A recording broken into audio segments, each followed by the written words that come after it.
जिला हमारे कबाइलियों के साथ वादा किया गया था कि जिसका घर तबाह होगा उसको 4 लाख रुपए दिए जाएंगे। जनाब स्पीकर, मतलब जो सारी उम्र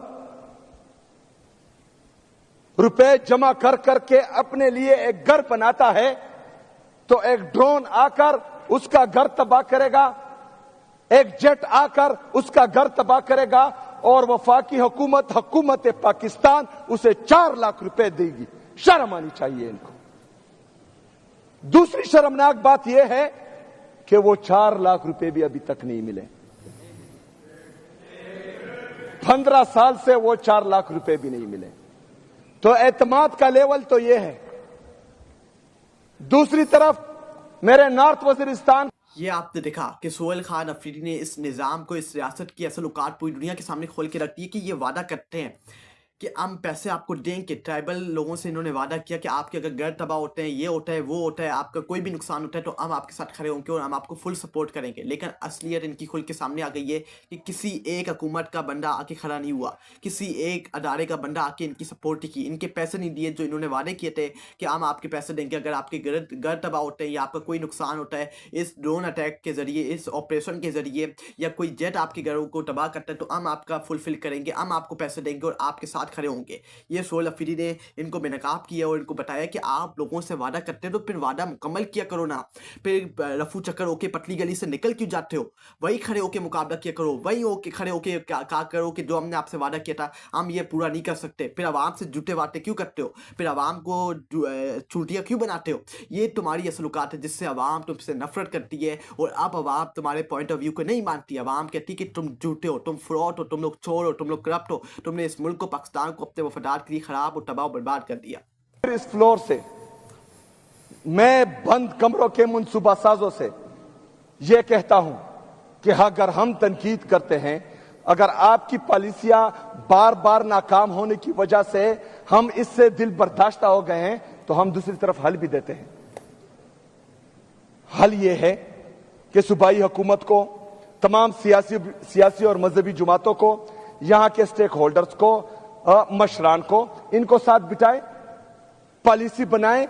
वो पॉलिसी मुस्तकिल और पायदार अमन में कलीदी किरदार अदा करेगी। क्यों बज़िद हो? क्या मसला है? क्यों ये सोच आप तर्क नहीं करते कि मतलब आप ही हैं, बाकी कोई समझदार नहीं है? अगर आपके एडवाइजर या आप समझदार होते तो आप कल की प्रेस रिलीज निकालते। आपके पॉलिसी वैसे भी नाकाम है, आपके एडवाइजर्स भी बेवकूफ हैं। पता नहीं कौन आपको ये मशवरे देता है। जनाब स्पीकर, ये आपने देखा, ये सोहेल अफरीदी ने कहा कि बंद कमरों के फैसले खुदा का वास्ता बंद करो। कितने बंद कमरों के फैसले तुम लोग तबाह मुल्क को करो कि बंद कमरे के अंदर बैठ के फैसले करके मुल्क को कितना नुकसान पहुंचाओगे, कितना मुल्क को, पाकिस्तान को मजीद तबाह बर्बाद करोगे। और आप जब भी बंद कमरों के फैसले होते हैं ना, वो अमेरिका में हो या दुनिया के जिस कोने के ऊपर भी, जिस कोने के ऊपर पाकिस्तान के बंद कमरों के अंदर फैसले हुए हैं, उससे पाकिस्तान को बहुत नुकसान पहुंचाया है। और अभी भी बंद कमरों के फैसले पाकिस्तान को नुकसान पहुंचा रहे। यही बंद कमरों के फैसले थे जिन्होंने 8 फरवरी के इलेक्शन के अंदर पाकिस्तानी कौम का मैंडेट चोरी करके इस फॉर्म 47 की हुकूमत को तैनात किया। और पिछले 3 से 4 सालों में ये 2 खानदानों ने बैठ के मुल्क का बेड़ा गर्क निकाल दिया है, मुल्क को, पाकिस्तान को तबाह बर्बाद कर दी ये बंद कमरों के फैसलों ने। ये बंद कमरों के फैसले पाकिस्तान को मरवाते जा रहे हैं और मजीद मरवाएंगे जब तक ये बंद कमरों के फैसले फुल स्टॉप नहीं लगेंगे, जब तक ही नहीं रुकेंगे, जब तक अवामी मैंडेट को नहीं माना जाएगा, जब तक खुलेआम पॉलिसियां नहीं बनाई जाएंगी, पाकिस्तान ने अपने पांवों पे खड़ा नहीं होना।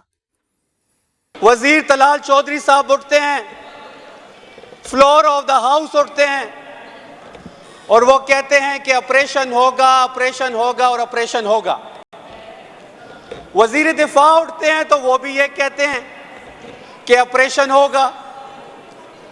DGISPR भी अपनी प्रेस कॉन्फ्रेंस में कहते हैं कि ऑपरेशन तो हो रहा है, इनका लीडर जो भी कहे, ये माने या ना माने, हम ऑपरेशन करेंगे। ये तो पहले भी हो रहा है, अभी भी होगा।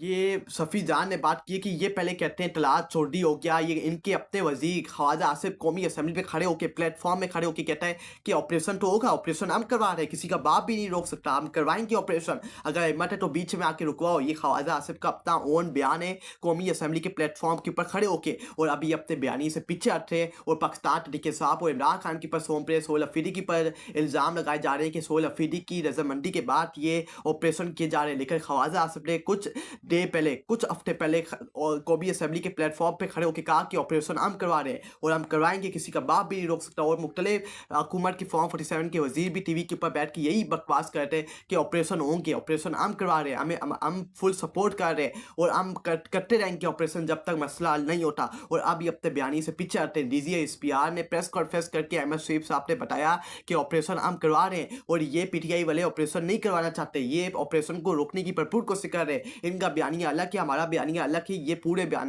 सोशल मीडिया के ऊपर मौजूद है और आवाम इनको देख रही है, आवाम इनको पढ़ रही है, आवाम फुल ध्यान के साथ, फोकस के साथ। और आवाम को आप चुनौतियां नहीं बना सकते क्योंकि ये सोशल मीडिया का दौर है और आवाम एक एक हक़ाइक़ जानती है कि कौन हमारे साथ फ्रॉड कर रहा है और कौन हमारे साथ गेम खेल रहा है और कौन हमारे साथ सिंसियर है। तो आवाम सब जानती है, आप आवाम को चुनौतियां मजीद नहीं बना सकते।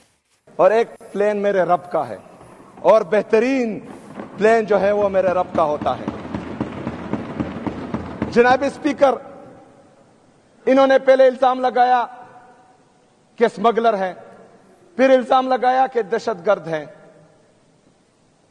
दोनों बयानियों में इनको मुंह की कहानी पड़ी क्योंकि पूरे पाकिस्तानियों को पता है कि ये झूठ बोल रहे हैं। पूरे पाकिस्तानियों ने इमरान खान साहब की इस सिपाही को जो इज्जत दी वो पूरी दुनिया ने देखी, वो किसी से ढकी छुपी नहीं है। क्यों? क्योंकि आज भी पूरा पाकिस्तान सिर्फ पाकिस्तान का वाहिद लीडर इमरान अहमद खान नियाजी को समझते हैं। अल्हम्दुलिल्लाह इन्होंने इल्जाम, ये आपने देखा कि सोहेल अफरीदी ने कहा कि एक प्लेन अल्लाह का होता है, एक प्लान इंसान का होता है, ये प्लान बनाते हैं और एक प्लान अल्लाह का होता है और अल्लाह का प्लान हमेशा कामयाब होता है। और ये मुझे जलील करने के लिए इन्होंने मेरे ऊपर इल्ज़ाम लगाए, इन्होंने मेरे ऊपर स्मगलर वगैरह, इन्होंने मुझे क्या क्या नहीं कहा, इन्होंने मुझे दहशतगर्द वगैरह डिक्लेयर किया, इन्होंने मुझे माइनस करने की, इन्होंने मुझे फुल लोगा कि ये सोहेल अफरीदी कहीं KPK का CM ना बन पाए, ये नौजवान आगे ना आ पाए। अगर ये नौजवान आगे आ गया तो हमारे लिए एक मसला क्रिएट हो जाएगा और इमरान खान का जो बयानी है वो कामयाब दिन ब दिन होता जाएगा। और यही हुआ है कि सोहेल अफरीदी जब से CM बने 3 से 4 महीने हुए, वो अपने बयानी के ऊपर डट के खड़ा है, जो इमरान खान का हुक्म है उसके ऊपर डट के खड़ा है और पीछे हटने को तैयार नहीं है। वो इमरान खान के लिए फुल जान लगा रहा है कि इमरान खान का नज़रिया कामयाब हो, इमरान खान का पॉइंट ऑफ व्यू कामयाब हो। और वो इनके साथ जाके बंद कमरों के फैसलों के अंदर नहीं बैठ रहा, वो इनको सपोर्ट ही कर रहा क्योंकि उसको पता है कि आवाम और इमरान खान क्या चाहता है और इमरान खान का क्या पॉइंट ऑफ व्यू है, इमरान खान असल में क्या चाहता है जेल के अंदर बैठ के कि मेरा CM जिसको मैंने नॉमिनेट किया वो क्या करे, उसका असल काम क्या है। और वही सोहेल अफरीदी कर रहा है जो अली अमीन गंडापुर नहीं कर सका और इसीलिए ये सोहेल अफरीदी का रास्ता रोकने के लिए भरपूर इन्होंने कोशिश की।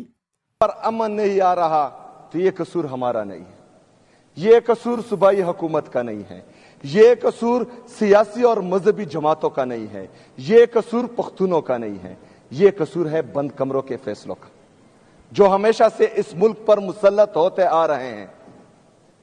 यहां पर इस छत तले स्पीकर साहब आपकी सरबराही में तमाम सियासी और मजहबी जमातें खैबर पख्तूनख्वा की हर मकतबा फिक्र के लोग यहां पर बैठे थे। उन्होंने 15 नुकाती एजेंडा फाइनल किया जिसमें एक नुक्ता यह था कि मिलिट्री ऑपरेशन किसी भी मसले का हल नहीं है।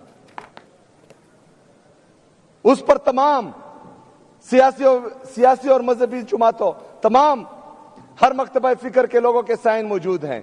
उन्होंने कहा कि मिलिट्री ऑपरेशंस किसी मसले का हल नहीं है। इन्होंने जबरी जो है मेरे तिरा मेरे आबाई गांव से लोगों का इनखला जबरी इनखला किया।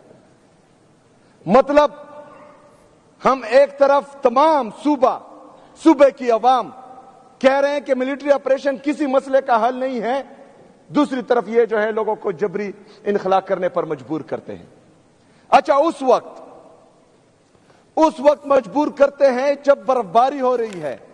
इस बर्फबारी में मैं चीखता रहा, मैं चिल्लाता रहा कि इस वक्त जहां पर आप मिलिट्री ऑपरेशन करने जा रहे हैं वहां पर जानवर भी नहीं रह सकते। आपका इरादा दहशतगर्दी या दहशतगर्दों का खात्मा नहीं है। आपका इरादा है सूबाई हुकूमत को या मुझे नीचा दिखाने के लिए। ये सोहेल अफरीदी का बयान है कि आपको मैंने मना करता रहा, मैं आपको चीखता रहा कि मिलिट्री ऑपरेशन ना करें। वहाँ एक जानवर भी नहीं रह सकता जहाँ आप मिलिट्री ऑपरेशन इस वक्त कर रहे हैं बर्फबारी में, और आपका इसका नुकसान होगा। और अब आपको नुकसान हुए तो आपने सारा मलबा पीटीआई मेरे ऊपर डाल दिया। आपको हम भगाएंगे, आप जाएं, चलो चलो, जाएं जाएं जाएं, भागे भागे, जाओ जाओ जाओ, भागो भागो भागो। जनाबे स्पीकर साहब, नवाज शरीफ की भी भागने की आदत है, इनकी सिपाहियों की भी भागने की आदत है। हम इनको भगा के रखेंगे। इनका नवाज शरीफ जब जेल में जाता है तो डील करके बाहर भागता है, इसका पोजीशन तकरीर करता है, वो हाउस से भाग जाता है। तो भागने की इनकी तारीख है, ये अपनी तारीख को तो दोहराएंगे। और आज आपने देखा कि अपने लीडर के नक्शे कदम पे चल के इबाद साहब भी हाउस से भाग गए हैं। जनाब